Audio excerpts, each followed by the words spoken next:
नमस्कार साथियों, स्वागत है आप सभी का रिजल्ट गुरु पर। उम्मीद करता हूं सभी लोग बहुत बढ़िया होंगे। आज हम बात करेंगे उस अपने सीरीज की जो 10 मिनट में 10 प्रश्न हम करने वाले थे, तो उसका ये सेकंड वीडियो है और इसमें हम पढ़ेंगे राष्ट्रीय आंदोलन। और राष्ट्रीय आंदोलन के इंपॉर्टेंट क्वेश्चन जो भी हो सकते हैं आपकी यूपी वीडियो के लिए, वो यहाँ पे कराए जा रहे हैं। 4 नंबर इसलिए लिखा हुआ है क्योंकि 2 क्वेश्चन आने की संभावना रहती है राष्ट्रीय आंदोलन से, तो इनको बढ़िया से पढ़िए। जिनका भी वीडियो का पेपर है वो लोग इस वीडियो को जरूर देख करके जाएं। 10 मिनट में होता कुछ नहीं है, लेकिन सीखने को बहुत कुछ मिल सकता है। तो शुरू करेंगे। पहला क्वेश्चन, आपको क्वेश्चन दिखाई दे रहा है, फ्रंटियर गांधी किसे कहा गया है। सभी लोग जल्दी से इसको सॉल्व करेंगे। फ्रंटियर गांधी किसे कहा गया है, तो याद रखिएगा फ्रंटियर गांधी कहा जाता है खान अब्दुल गफ्फार खान को। तो जिनका भी ऑप्शन सी आ रहा है तो खान अब्दुल गफ्फार खान याद रखिएगा।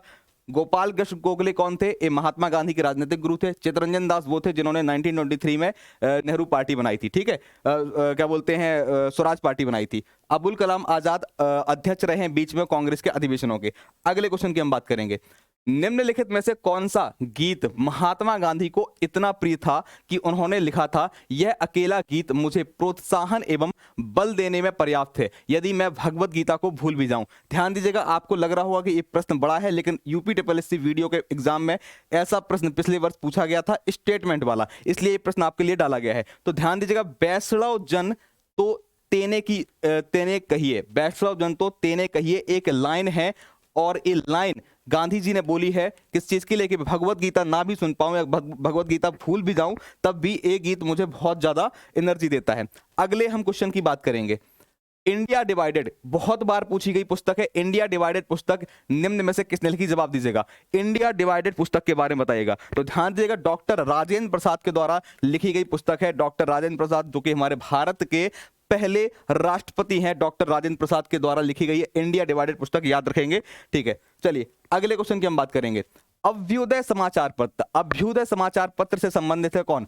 संपूर्णानंद, जे.एल. नेहरू यानी कि जवाहरलाल नेहरू, सुचेता कृपलानी या फिर मदन मोहन मालवीय? बताइएगा सभी लोग। तो राइट आंसर क्या हो जाएगा? मदन मोहन मालवीय, जिनको क्या कहा जाता है? इनको दूसरे फॉर्म में महामना कहा जाता है, महामना, ठीक है, याद रखेंगे। 1907 में 1907 में बसंत पंचमी के टाइम पे उन्होंने अभ्युदय समाचार पत्र की शुरुआत की थी। ध्यान दीजिएगा, जो बनारस हिंदू यूनिवर्सिटी है, बनारस हिंदू यूनिवर्सिटी यानी कि बनारस हिंदू विश्वविद्यालय, इसकी स्थापना भी मदन मोहन मालवीय ने की थी। कहां पे? बनारस में, याद रखेंगे। अगले क्वेश्चन की हम बात करेंगे। 1866 ईस्वी में दादा भाई नौरोजी द्वारा निम्नलिखित में से किस एक शहर में ईस्ट इंडिया एसोसिएशन, बहुत बार पूछा गया भैया, ईस्ट इंडिया एसोसिएशन की स्थापना की गई थी? कहां पर की गई थी? ये 2 पॉइंट तो आपको बता ही दिए कि ईस्ट इंडिया एसोसिएशन की स्थापना 1866 में हुई थी। और क्या बोलते हैं, किसने की थी? तो दादा भाई नौरोजी ने की थी। कहां पर हुई थी? तो ध्यान दीजिएगा, लंदन में इसकी स्थापना हुई, क्योंकि इसकी स्थापना 2 लोगों के सहयोग से हुई। एक तो दादा भाई नेहरू जी और दूसरी बोल सकते हैं ब्रिटिश ईस्ट इंडिया कंपनी। तो लंदन में इसकी स्थापना, याद रखिएगा। दादा भाई नौरोजी वही व्यक्ति हैं जिनको grand old man of India कहा जाता है। ऑप्शन बी यहां पर याद रखेंगे।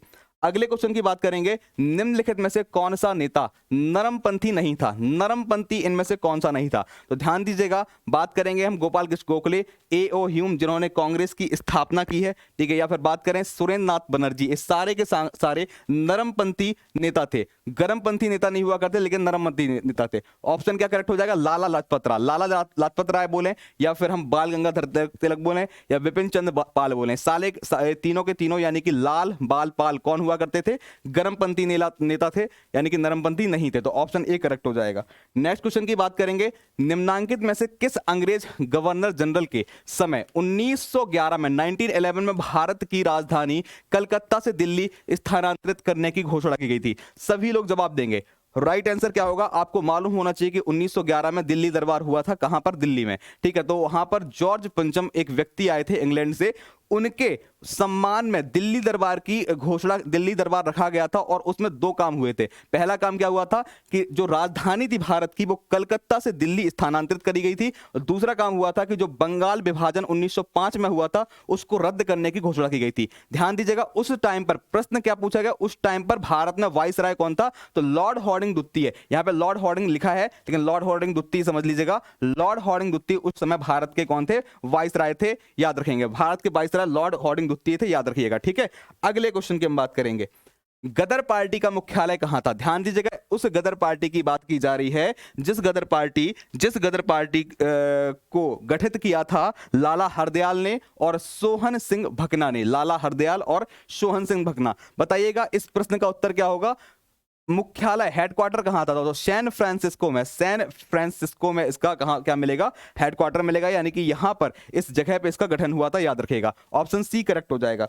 अगले क्वेश्चन की बात करेंगे। गृह शासन आंदोलन निम्नलिखित ने प्रारंभ किया था। गृह शासन, कई लोग गृह शासन के नाम से इस बात को नहीं समझते होंगे कि गृह शासन क्या है। अरे भैया, होम रूल लीग जो होता है ना, होम रूल को हिंदी में क्या बोलेंगे हम? होम रूल को हम हिंदी में गृह शासन ही तो बोलेंगे। तो आप जानते हैं कि होम रूल लीग किसने चलाया था? दो व्यक्तियों का नाम आता है, बाल गंगाधर तिलक का नाम आएगा और एनी बेसेंट का नाम आएगा। ठीक है, तो ध्यान दीजिएगा, शुरुआत किसने की? तो लाला लाजपत राय ने शुरुआत की। सॉरी, ऑप्शन सी नहीं, ऑप्शन ए, बाल गंगाधर तिलक ने शुरुआत की थी। 1916 में शुरुआत की थी। 1916 में कहां से की थी? पुणे से की थी। बाद में 1917 के टाइम पे एनी बेसेंट जी आ जाती हैं। एनी बेसेंट जी आ जाती हैं। कहां से आती हैं एनी बेसेंट जी? ये आएंगी मद्रास से। कहां से आएंगी? मद्रास से। तो ऑप्शन कौन सा करेक्ट है? ऑप्शन ए यहां पे करेक्ट हो जाएगा।